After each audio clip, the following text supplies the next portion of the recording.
ഇനി എന്താണ് magnetic force എന്ന് നോക്കാം. ഒരു ഇലക്ട്രിക് ഫീൽഡിൽ നമ്മളൊരു സ്റ്റേഷനറി ചാർജിന് വെച്ച് കഴിഞ്ഞാൽ ആ ചാർജിൽ ഒരു ഫോഴ്സ് എക്സ്പീരിയൻസ് ചെയ്യും. ആ ഫോഴ്സിൻ്റെ മാഗ്നിറ്റ്യൂഡ് QE ആണ്. ആ ചാർജിൻ്റെ സൈൻ അനുസരിച്ച് ഫോഴ്സിൻ്റെ ഡയറക്ഷനും മാറും. പഠിച്ചതാണ്. ഇക്വേഷൻ ഇങ്ങനെയായിരുന്നു, FE = ± QE. ഇവിടെ നമ്മൾ കൺസിഡർ ചെയ്യുന്നത് അത് ആദ്യത്തെ ചാപ്റ്റർ ആയിരുന്നു. രണ്ടാമത്തെ ചാപ്റ്ററിന് ശേഷം മൂന്നാമത്തെ ചാപ്റ്റർ ആയപ്പോഴേക്കും ആ ചാർജ് ഒഴുകി തുടങ്ങി. ഇപ്പോൾ ആ ഒഴുകുന്ന ചാർജ് കാരണം ഉണ്ടാകുന്ന കറണ്ട്, ആ കറണ്ട് കാരണം ഉണ്ടാകുന്ന മാഗ്നറ്റിക് ഫീൽഡ്. നാലാമത്തെ ചാപ്റ്ററിൽ നമ്മൾ എത്തിയപ്പോഴേക്കും കറണ്ട് അല്ലെങ്കിൽ ചാർജുകൾ ഒഴുകി തുടങ്ങി. അങ്ങനെയെങ്കിൽ നമ്മൾ സ്റ്റേഷനറി ചാർജുകളെ അല്ല ഉദ്ദേശിക്കുന്നത്. മാഗ്നറ്റിക് ഫോഴ്സ് നമ്മൾ എക്സ്പ്ലെയിൻ ചെയ്യാനായിട്ട് സ്റ്റേഷനറി ചാർജുകളെ അല്ല ഉദ്ദേശിക്കുന്നത്, മൂവിങ് ചാർജുകളെയാണ്. ഒരു മാഗ്നറ്റിക് ഫീൽഡ് ഞാനിവിടെ വരച്ചിട്ടുണ്ട്. ഇലക്ട്രിക് ഫീൽഡ് വരച്ചതുപോലെ തന്നെ നമുക്ക് വേണമെങ്കിൽ മാഗ്നറ്റിക് ഫീൽഡ് വരയ്ക്കാം. ഇവിടെ ഒരു യൂണിഫോം മാഗ്നറ്റിക് ഫീൽഡാണ്, ലെഫ്റ്റിൽ നിന്ന് റൈറ്റിലേക്ക് പോകുന്ന ഒരു യൂണിഫോം മാഗ്നറ്റിക് ഫീൽഡ്. ആ മാഗ്നറ്റിക് ഫീൽഡിൽ കൂടി ഞാൻ ഒരു ചാർജിനെ മൂവ് ചെയ്യിപ്പിക്കുന്നു. Q എന്ന് പറയുന്ന ചാർജിനെ V എന്ന് പറയുന്ന വെലോസിറ്റിയോട് കൂടി B എന്ന് പറയുന്ന മാഗ്നറ്റിക് ഫീൽഡിൽ കൂടി മൂവ് ചെയ്യിപ്പിച്ചാൽ ആ ചാർജിൽ ഒരു ഫോഴ്സ് എക്സ്പീരിയൻസ് ചെയ്യും. ശ്രദ്ധിക്കണം, സ്റ്റേഷനറി ചാർജ് അല്ല, ചാർജ് അവിടെ മൂവ് ചെയ്യുന്നുണ്ട്. V എന്ന് പറയുന്ന വെലോസിറ്റിയോട് കൂടിയിട്ട് B എന്ന് പറയുന്ന മാഗ്നറ്റിക് ഫീൽഡിൽ കൂടി Q എന്ന് പറയുന്ന ചാർജ് മൂവ് ചെയ്യുന്നു.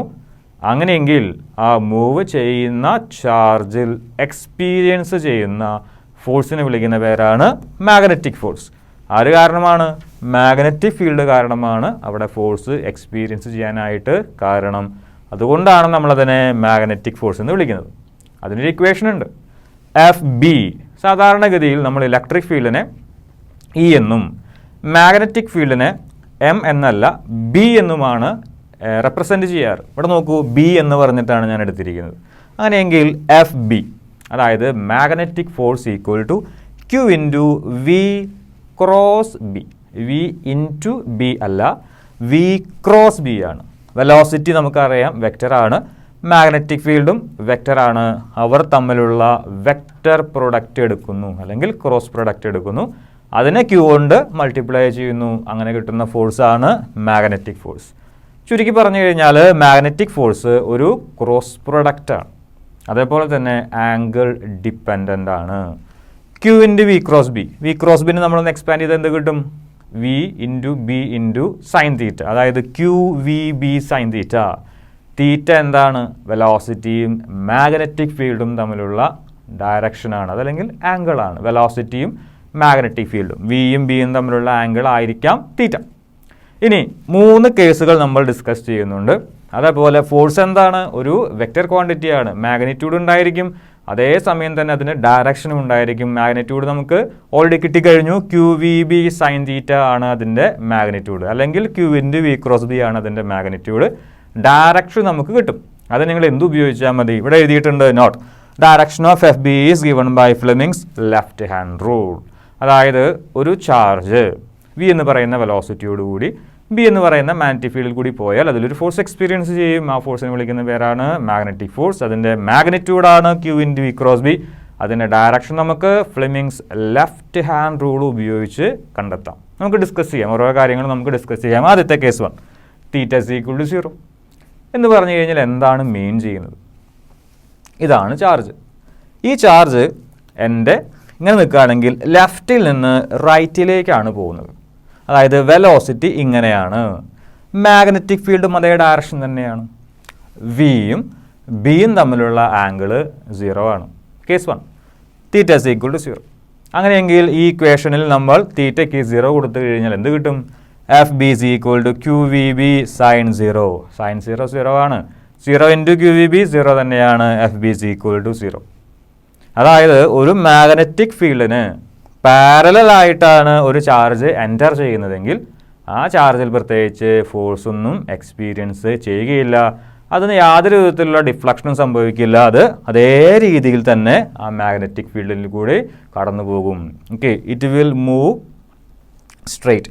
അതായത് സ്ട്രെയിറ്റ് ആയിട്ടാണ് പോകുന്നതെങ്കിൽ അതേ ഡയറക്ഷനിൽ തന്നെ അത് പോകും, ഡീവിയേഷനും ഒന്നും ഇല്ലാതെ പോകും, undeviated. It will move undeviated. യാതൊരു വിധത്തിലുള്ള ഡീവിയേഷനും ഉണ്ടാകില്ല, കാരണം ഫോഴ്സ് എക്സ്പീരിയൻസ് ചെയ്യുന്നില്ല. രണ്ടാമത്തെ നോക്കാം, കേസ് 2, θ = 180 ഡിഗ്രി. ചാർജ് ഇവിടെ നിന്ന് ഇങ്ങോട്ടാണ് വരുന്നതെന്ന് വിചാരിക്കുക. ഞാൻ വരച്ച് കാണിച്ചു തരാം. ഇങ്ങനെയാണ് വരുന്നതെന്ന് വിചാരിക്കുക ചാർജ്. അപ്പോൾ നിങ്ങളൊന്ന് ആലോചിച്ച് നോക്കൂ. മാഗ്നറ്റിക് ഫീൽഡ് പോകുന്നത് നമ്മുടെ ലെഫ്റ്റിൽ നിന്ന് റൈറ്റിലേക്കാണ്. ചാർജ് എൻ്റർ ചെയ്യുന്നത് റൈറ്റിൽ നിന്ന് ലെഫ്റ്റിലേക്കാണ്. എക്സാക്ട്ലി ബിയും വെലോസിറ്റി ഇപ്പോൾ എങ്ങോട്ടാണ്? എക്സാക്ട്ലി ലെഫ്റ്റ് സൈഡിലേക്കാണ്. ബിയും വിയും ആൻറ്റി പാരലൽ ആണ്, അതായത് θ 180 ഡിഗ്രി. അങ്ങനെയാണെങ്കിലും ഫോഴ്സ് എന്തായിരിക്കും? 0 ആയിരിക്കും, കാരണം sin 180 0 ആണ്. FB = QVB sin 180. sin 180 0 ആയതുകൊണ്ട് QVB × 0 0 ആണ്. FB = 0. അതായത് ഒരു ചാർജ് മാഗ്നറ്റിക് ഫീൽഡിന് പാരലലായിട്ടോ ആൻറ്റി പാരലലായിട്ടോ ആണ് ആ സിസ്റ്റത്തിലേക്ക് കയറുന്നതെങ്കിൽ ആ ചാർജിൽ യാതൊരു വിധത്തിലുള്ള മാഗ്നറ്റിക് ഫോഴ്സും ആക്ട് ചെയ്യുകയില്ല. They will move undeviated.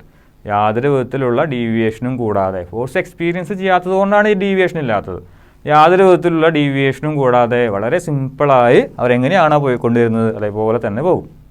ഇനി കേസ് 3, θ = 90 ഡിഗ്രി. അതായത് നമ്മുടെ കയ്യിലുള്ള ചാർജ് നേരെ ഇങ്ങനെയാണ് എൻ്റർ ചെയ്യുന്നതെങ്കിൽ ഇത് ചാർജാണ്, ഇത് വെലോസിറ്റിയാണ്. അല്ലെങ്കിൽ മുകളിൽ നിന്ന് താഴേക്കും പറ്റും. ഇതേ രീതിയിലാണ് വന്ന് വീഴുന്നതെങ്കിൽ ചാർജാണ്, ഇതാണ് വെലോസിറ്റി. മാഗ്നറ്റിക് ഫീൽഡ് അങ്ങോട്ടാണ്? എക്സാക്ട്ലി ലെഫ്റ്റിൽ നിന്ന് റൈറ്റിലേക്കാണ്. ചാർജിന് വേണമെങ്കിൽ താഴെ നിന്ന് മുകളിലേക്ക് എൻ്റർ ചെയ്യാം, അല്ലെങ്കിൽ മുകളിൽ നിന്ന് താഴേക്കും എൻ്റർ ചെയ്യാം. രണ്ട് കേസിലും വെലോസിറ്റിയും മാഗ്നറ്റിക് ഫീൽഡും തമ്മിലുള്ള ആംഗിള് 90 ഡിഗ്രിയാണ്. sin 90 ഇക്വേഷൻ നോക്കുക. FB = QVB sin 90. sin 90 1. അങ്ങനെയാണെങ്കിൽ FB = എന്ത് വരും? QVB വരും. അതായത് മാക്സിമം ഫോഴ്സ് ഈ ചാർജിൽ എക്സ്പീരിയൻസ് ചെയ്യും. ഈ മൂന്ന് കേസുകളും നിങ്ങളൊന്ന് അനലൈസ് ചെയ്യുകയാണെങ്കിൽ നമുക്കൊരു കാര്യം മനസ്സിലാകും. പാരലലോ ആൻറ്റി പാരലലോ ആണെങ്കിൽ ഒരു മാഗ്നറ്റിക് ഫീൽഡ് ഉള്ള ഒരു സിസ്റ്റത്തിലേക്ക് ചാർജ് കയറുന്നത് parallel to magnetic field or anti parallel to magnetic field ആണെങ്കിൽ ആ ചാർജിന് യാതൊരു വിധത്തിലുള്ള ഫോഴ്സും എക്സ്പീരിയൻസ് ചെയ്യുകയില്ല. ഇനി ആ ചാർജ് ആ സിസ്റ്റത്തിലേക്ക് കയറുന്നത് പെർപെൻഡിക്കുലർ ആയിട്ടാണെങ്കിലോ ആ ചാർജിന് മാക്സിമം ഫോഴ്സ് എക്സ്പീരിയൻസ് ചെയ്യും. അതായത് QVB ആണ് മാക്സിമം ഫോഴ്സ് എക്സ്പീരിയൻസ് ചെയ്യും. ഇനി ആ ഫോഴ്സിൻ്റെ ഡയറക്ഷൻ എങ്ങോട്ടാണ്? ആദ്യത്തെ രണ്ട് കേസിലും നമുക്ക് പ്രത്യേകിച്ച് ഡയറക്ഷൻ ഒന്നും കണ്ടുപിടിക്കേണ്ട ആവശ്യം തന്നെയില്ല, കാരണം ഫോഴ്സ് അവിടെ 0 ആണ്. ഇനി മൂന്നാമത്തെ കേസിൽ മാക്സിമം ഫോഴ്സ് എക്സ്പീരിയൻസ് ചെയ്യുമെന്ന് പറഞ്ഞു. ഇനി ഏത് രീതിയിൽ നമുക്ക് ഈ ഒരു ഫോഴ്സിൻ്റെ ഡയറക്ഷൻ കണ്ടുപിടിക്കാം? ആദ്യമേ നമ്മൾ പറഞ്ഞതാണ് നമുക്ക് ഫ്ലെമിങ്സ് ലെഫ്റ്റ് ഹാൻഡ് റൂൾ ഉപയോഗിക്കാം. എന്തായിരുന്നു ഫ്ലെമിങ്സ് ലെഫ്റ്റ് ഹാൻഡ് റൂൾ? നമ്മൾ ഈ ഒരു ചാപ്റ്ററിൻ്റെ ഇൻട്രൊഡക്ഷനിൽ പറഞ്ഞതാണ്. ഏതെങ്കിലും ഒരു കണ്ടക്ടർ, ചാർജ് കണ്ടക്ടർ അല്ലെങ്കിൽ കറണ്ട് ക്യാരിങ് കണ്ടക്ടർ നമ്മളൊരു മാഗ്നറ്റിക് ഫീൽഡിൽ വെച്ച് കഴിഞ്ഞാൽ ആ കറണ്ട് ക്യാരിങ് കണ്ടക്ടറിൽ ഒരു ഫോഴ്സ് എക്സ്പീരിയൻസ് ചെയ്യും. ആ ഫോഴ്സിൻ്റെ ഡയറക്ഷൻ കണ്ടുപിടിക്കാനായിട്ടാണ് നമ്മൾ എന്ത് ഉപയോഗിക്കുന്നത്? ഫ്ലെമിങ്സ് ലെഫ്റ്റ് ഹാൻഡ് റൂൾ ഉപയോഗിക്കുന്നത്. Okay, stretch your forefinger, middle finger and thumb in your left hand such a way that all are mutually perpendicular. ഇതായിരുന്നു അതിൻ്റെ ഏറ്റവും ആദ്യത്തെ സ്റ്റേറ്റ്മെൻറ്റ്. ദെൻ നിങ്ങളുടെ ഫോർ ഫിംഗർ നേരെ പിടിക്കേണ്ടത് മാഗ്നറ്റിക് ഫീൽഡിൻ്റെ ഡയറക്ഷനിലേക്കാണ്, മിഡിൽ ഫിംഗർ പിടിക്കേണ്ടത് കറൻറ്റിൻ്റെ ഡയറക്ഷനിലേക്കാണ്. അങ്ങനെയെങ്കിൽ നിങ്ങളുടെ തമ്പ് എന്ത് കാണിച്ചു തരും? മാഗ്നറ്റിക് ഫോഴ്സ് കാണിച്ചു തരും, അല്ലെങ്കിൽ ഫോഴ്സിൻ്റെ ഡയറക്ഷൻ കാണിച്ചു തരും. ഇവിടെ നിങ്ങൾ ചെയ്യേണ്ടത് എന്താണ്? നിങ്ങളുടെ ഈ ഫോർ ഫിംഗർ എങ്ങോട്ട് പിടിക്കണം? മാഗ്നറ്റിക് ഫീൽഡിൻ്റെ ഡയറക്ഷനിലേക്ക് പിടിക്കണം. ഇനി ഈ മിഡിൽ ഫിംഗർ നമ്മൾ സാധാരണഗതിയിൽ ഉപയോഗിക്കാറ് കറൻറ്റിൻ്റെ ഡയറക്ഷൻ പറയാനായിട്ടാണ്. ഇവിടെ ചാർജാണ്, കറൻറ്റിൻ്റെ ഡയറക്ഷൻ ശരിക്കും എങ്ങോട്ടാണ്? Away from positive or positive to negative ആണ്. അങ്ങനെയെങ്കിൽ നമ്മുടെ കയ്യിലുള്ളത് പോസിറ്റീവ് ചാർജ് ആണെന്ന് വിചാരിക്കുക. അത് പോസിറ്റീവ് ചാർജാണ്. പോസിറ്റീവ് ചാർജ് നേരെ പോകുന്നത് മുകളിലേക്കാണ്. അതായത് പോസിറ്റീവ് ചാർജിൻ്റെ ഡയറക്ഷൻ തന്നെയാണ് കറൻറ്റിൻ്റെ ഡയറക്ഷൻ. അങ്ങനെയെങ്കിൽ നിങ്ങൾക്ക് നിങ്ങളുടെ മിഡിൽ ഫിംഗർ എങ്ങോട്ട് പിടിക്കാം? പോസിറ്റീവ് ചാർജിൻ്റെ ഡയറക്ഷനിലേക്ക് പിടിക്കാം. ഇനി ഇവിടെ ഉള്ളൊരു നെഗറ്റീവ് ചാർജ് ആണെങ്കിലോ ആ നെഗറ്റീവ് ചാർജ് മുകളിലേക്കാണ് പോകുന്നതെങ്കിൽ അതിന് നേരെ ഓപ്പോസിറ്റ് ഡയറക്ഷൻ വേണം നിങ്ങൾ എടുക്കാനായിട്ട്. ഒന്നും കൂടി പറഞ്ഞു തരാം. ശരിക്കും നമ്മുടെ മിഡിൽ ഫിംഗർ നമ്മൾ സാധാരണ പിടിക്കാറ് കറൻറ്റിൻ്റെ ഡയറക്ഷനിലാണ്. ഇവിടെ കറണ്ട് എന്ന് പറഞ്ഞ സങ്കല്പം ഇല്ല തൽക്കാലത്തേക്ക്. നമ്മൾ ചാർജുകളെയാണ്, അതായത് ഒരു ചാർജിനൊക്കെയാണ് നമ്മൾ എടുക്കുന്നതെങ്കിൽ ഒരു ചാർജ് പോസിറ്റീവ് ആണെങ്കിൽ, പോസിറ്റീവ് ചാർജ് പോകുന്നത് മുകളിലേക്കാണെങ്കിൽ അത് തന്നെയാണ് അവിടുത്തെ കറൻറ്റിൻ്റെ ഡയറക്ഷൻ. അതായത് നിങ്ങളുടെ മിഡിൽ ഫിംഗർ എങ്ങോട്ട് പിടിക്കാം? പോസിറ്റീവ് ചാർജിൻ്റെ ഡയറക്ഷനിലേക്ക് പിടിക്കാം. നമ്മുടെ കയ്യിലുള്ളത് നെഗറ്റീവ് ചാർജ് ആണെങ്കിലോ നിങ്ങളുടെ മിഡിൽ ഫിംഗർ പിടിക്കേണ്ടത് ആ നെഗറ്റീവ് ചാർജ് എങ്ങോട്ടാണ് പോകുന്നത് അതിൻ്റെ നേരെ ഓപ്പോസിറ്റ് ഡയറക്ഷനിലാണ്. ഞാൻ എടുത്തിരിക്കുന്നത് പോസിറ്റീവ് ചാർജ്. എൻ്റെ എളുപ്പത്തിന് വേണ്ടി ഞാൻ പോസിറ്റീവ് ചാർജ് എടുത്തിരിക്കുന്നു. പോസിറ്റീവ് ചാർജ് നേരെ മുകളിലേക്കാണ് പോകുന്നത്. മാഗ്നറ്റിക് ഫീൽഡ് നേരെ എൻ്റെ ലെഫ്റ്റിൽ നിന്ന് റൈറ്റിലേക്കും. അങ്ങനെയെങ്കിൽ ഈ ചാർജ് ഫോഴ്സ് എക്സ്പീരിയൻസ് ചെയ്യും, മാക്സിമം ഫോഴ്സ് ആയിരിക്കും എക്സ്പീരിയൻസ് ചെയ്യുക. അതിൻ്റെ മാഗ്നിറ്റ്യൂഡ് QVB ആണെന്ന് വരെ നമ്മൾ കണ്ടെത്തി നിൽക്കുന്നുണ്ട്. ഡയറക്ഷനാണ് കണ്ടെത്താനുള്ളത്. അതിനുവേണ്ടി ഞാൻ എന്ത് ചെയ്യുന്നു, എൻ്റെ മിഡിൽ ഫിംഗർ നേരെ മാഗ്നറ്റിക് ഫീൽഡിൻ്റെ ഡയറക്ഷനിലേക്ക് പിടിക്കുന്നത് ഇതേപോലെ. ഇനി പോസിറ്റീവ് ചാർജ് എങ്ങോട്ടാണ് പോകുന്നത്, നേരെ മുകളിലേക്ക്. അപ്പോൾ എന്ത് ചെയ്യുന്നു, എൻ്റെ ഈ മിഡിൽ ഫിംഗർ ഞാൻ നേരെ തിരിക്കുന്നു. ഇതാണ് ഡയറക്ഷൻ ഓഫ് മാഗ്നറ്റിക് ഫീൽഡും ഇതാണ് direction of velocity of positive ചാർജും. എൻ്റെ തമ്പ് എങ്ങോട്ടാണ് നിൽക്കുന്നത്, ഇൻ ടു ദ പ്ലെയിൻ ആണ്, അതായത് ഇൻ ടു ദ ബോർഡ്. അങ്ങനെയാണെങ്കിൽ ഫോഴ്സ് എങ്ങോട്ട് എക്സ്പീരിയൻസ് ചെയ്യും, ഇങ്ങനെ കയറി വന്ന ചാർജിൽ ഫോഴ്സ് എങ്ങോട്ട് എക്സ്പീരിയൻസ് ചെയ്യും, നേരെ ഉള്ളിലേക്ക് എക്സ്പീരിയൻസ് ചെയ്യും. ശ്രദ്ധിക്കുക, ഇങ്ങനെ വന്ന ചാർജ് എന്ത് ചെയ്യും, നേരെ ഇങ്ങോട്ട് അത് വളയും. ഇനി മുകളിൽ നിന്ന് താഴേക്കാണ് ചാർജ് വന്നതെങ്കിലോ എന്ത് സംഭവിക്കും, നിങ്ങളുടെ ഫോർ ഫിംഗറിൻ്റെ ഡയറക്ഷൻ മാറുന്നില്ല. ഇത് തന്നെയാണ് ഫോർ ഫിംഗറിൻ്റെ ഡയറക്ഷൻ. എൻ്റെ മിഡിൽ ഫിംഗറിൻ്റെ ഡയറക്ഷൻ ഇങ്ങോട്ട് പിടിക്കണം, direction of velocity of positive charge പിടിക്കണം. മുകളിൽ നിന്ന് താഴേക്കാണ് വരുന്നതെങ്കിൽ നേരെ തിരിക്കുക. ഇതാണ് നിങ്ങളുടെ ഡയറക്ഷൻ ഓഫ് പോസിറ്റീവ് ചാർജ്, ഇതാണ് ഡയറക്ഷൻ ഓഫ് മാഗ്നറ്റിക് ഫീൽഡ്. അങ്ങനെയാണെങ്കിൽ തമ്പ് നിൽക്കുന്ന ഡയറക്ഷനാണ് എന്ത്, ഡയറക്ഷൻ ഓഫ് ഫോഴ്സ്. അതായത് താഴേക്ക് വന്ന ആ ചാർജിൽ ഫോഴ്സ് എങ്ങോട്ട് എക്സ്പീരിയൻസ് ചെയ്യും, നേരെ ഔട്ട് ഓഫ് ദ പ്ലെയിൻ, ഈ ബോർഡിൽ നിന്ന് പുറത്തേക്ക് out of the plain experience ചെയ്യും ഫോഴ്സ്. അതായത് ഇങ്ങനെയാണ് ഒരു ചാർജ് വരുന്നതെങ്കിൽ, മുകളിൽ നിന്ന് താഴേക്ക് ഇങ്ങനെയാണ് ഒരു ചാർജ് വരുന്നതെങ്കിൽ ഫോഴ്സ് നേരെ എങ്ങോട്ട് എക്സ്പീരിയൻസ് ചെയ്യും, എവേ ഫ്രം ദ ബോർഡ്. അപ്പോൾ നേരെ ഈ ചാർജ് ഇങ്ങോട്ട് മൂവ് ചെയ്യും, നേരെ മുകളിലേക്ക്. മുകളിൽ നിന്ന് താഴേക്ക് വന്ന ചാർജുമ്പോൾ നേരെ ഫോഴ്സ് നേരെ എവേ ഫ്രം ദ ബോർഡ്. ഈ രീതിയിൽ ഫോഴ്സ് എക്സ്പീരിയൻസ് ചെയ്ത് ആ ചാർജിൻ്റെ ആ ഒരു ഡയറക്ഷൻ അവിടെ മാറും. മുകളിൽ നിന്ന് താഴേക്ക് വന്നുകൊണ്ടിരുന്ന ചാർജ് നേരെ മാഗ്നറ്റിക് ഫീൽഡിലേക്ക് കടക്കുമ്പോൾ തന്നെ എന്ത് ചെയ്യും, നേരെ എവേ ഫ്രം ദ ബോർഡ് എന്ന് പറയുന്ന ഡയറക്ഷനിലേക്ക് മൂവ് ചെയ്യും. ഓക്കെ, ഇത്രയുമാണ് നമുക്ക് മാഗ്നറ്റിക് ഫോഴ്സിൻ്റെ കീഴിൽ പറയാനുള്ളത്. ഇതാണ് നമ്മുടെ common equation, FB is equal to Q into V cross B. ഒരു കാര്യം ശ്രദ്ധിക്കുക, മാഗ്നറ്റിക് ഫോഴ്സ് ആംഗിൾ ഡിപ്പെൻഡൻ്റ് ആണ്. അതായത് V cross B VB sin തീറ്റ തീറ്റയുമായി ഡിപ്പെൻഡൻ്റ് ആണ് മാഗ്നറ്റിക് ഫോഴ്സ്. പക്ഷേ ഇലക്ട്രിക് ഫോഴ്സ് തീറ്റയുമായി ഡിപ്പെൻഡൻ്റ് അല്ലായിരുന്നു. ഇനി 3 കേസുകൾ നോക്കുക. പാരലൽ or ആൻറ്റി പാരലൽ ആണെങ്കിൽ ആ മൂവ് ചെയ്തുകൊണ്ടിരിക്കുന്ന ചാർജിൽ പ്രത്യേകിച്ച് ഫോഴ്സ് ഒന്നും എക്സ്പീരിയൻസ് ചെയ്യുകയില്ല.